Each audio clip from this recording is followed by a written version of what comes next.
Heyo, what's going on, everybody? So today I decided to do another story time video, since it's what I know and I'm going to keep doing them. It seems like people enjoy them and find them funny. So today's story, we're not going to flash back 4 years. Instead, we're going to flash back 4 weeks, to about the beginning of June, where I started working at a tutoring job. So for anyone who doesn't know, I've been working as a tutor now for about 2 years, off and on, whenever I'm not in class. I teach all kinds of different stuff. Right now, for example, I'm doing literacy with the kids in elementary school. On my second day of work, I had this one kid come in. And I do the exact same thing with every kid that comes in on their first day, because they come in for multiple appointments over the summer. So we start out with some very simple, like, questions about who you are, what do you like to do, what do you like to read about, how much do you read, all that good stuff.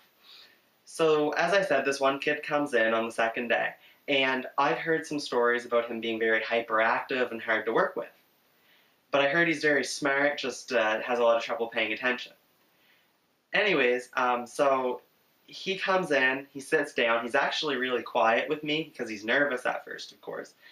And we start talking about just some little things, like, what does he like to do, all of that stuff. And I put a sheet in front of them, and it's an all about me sheet, where they have to answer simple questions about themselves, nothing too strenuous. So this kid gets working, he goes through the whole sheet, not a problem, and he gets to the last question. Now usually, the kids that work on these sheets don't answer the last question because it's rather weird and it's hard to think of something on the fly. The question was, if you could do one thing to make the world a better place, what would it be?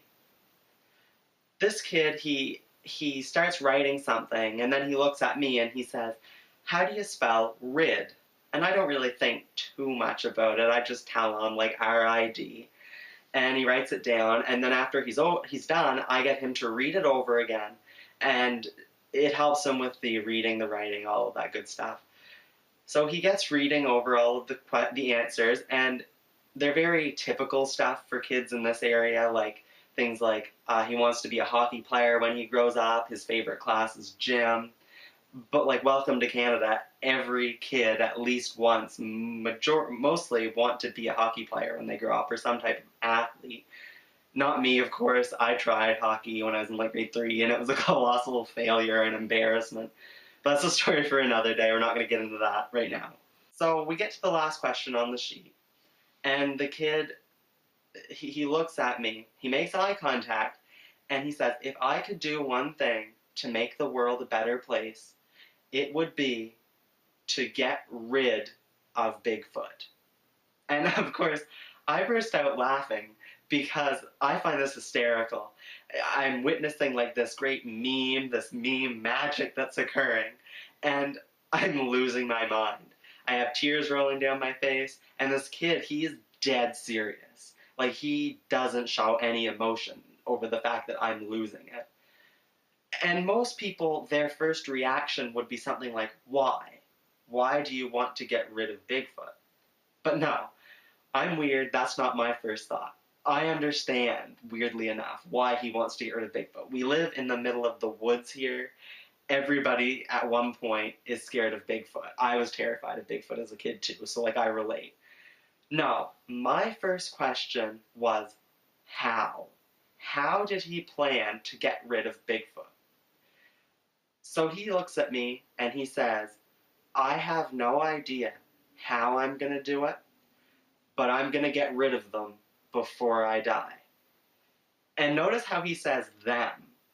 Them as in more than one Bigfoot. He said that he believes in Bigfoot, Sasquatch, Yeti, all of them. And like the Bigfoot and the friends, I don't know the proper term for them all. Like Bigfoot and, I don't know, Bigfoot et al. Let's just call them Bigfoot et al. That's actually really funny. From now on, if you're talking about Bigfoot and the Bigfoot-like creatures, let's just call them Bigfoot et al. A couple weeks go by, I keep having this kid back. Every time he comes in, he asks me one Bigfoot-related question at the end of the appointment. It started with, can you list 5 different types of Bigfoot? So, of course, I list like the normal ones like Bigfoot, Yeti, Sasquatch, the skunk ape. And I couldn't think of a fifth one. And he had multiple that he told me. Anyways, the next day he comes in, he asks me, can you rank the 5 Bigfoot types that you mentioned and rank them in order of how dangerous and how aggressive they are? Of course, I have no idea. My first thought is Sasquatch, which surprisingly was right. I just assumed, I don't know. I don't know everything about Bigfoot, of course.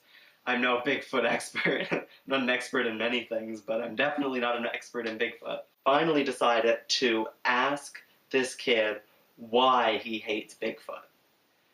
So he looks at me and he says, I actually don't know why I hate Bigfoot so much. I just hate him. Now, this could be some big mess of a lesson about it's not the kids that are afraid of these things, it's the parents and the media that puts this scare in kids, but I'm not going to get into all that. That's just too much to get into for this video. Instead, I'm just going to tell you what I learned from this whole experience. It is 100% true that you learn as much from those that you teach as they learn from you.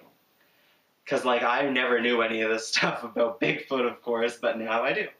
And of course, I don't want to, like, tell this kid that Bigfoot's not real, because he might be being raised on the fact that Bigfoot is real. Like, maybe that's what his parents tell him every day when he goes home. So, like, I'm not getting into that big mess either. Thanks for watching. If you enjoyed the video, make sure to leave a like, comment, subscribe, share it with a friend. It'd be greatly appreciated if you shared it. I'm trying to get more views on this video than I did on the last one.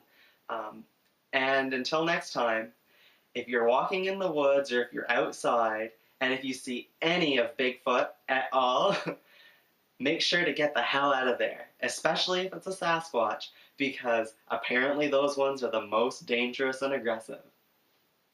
See ya.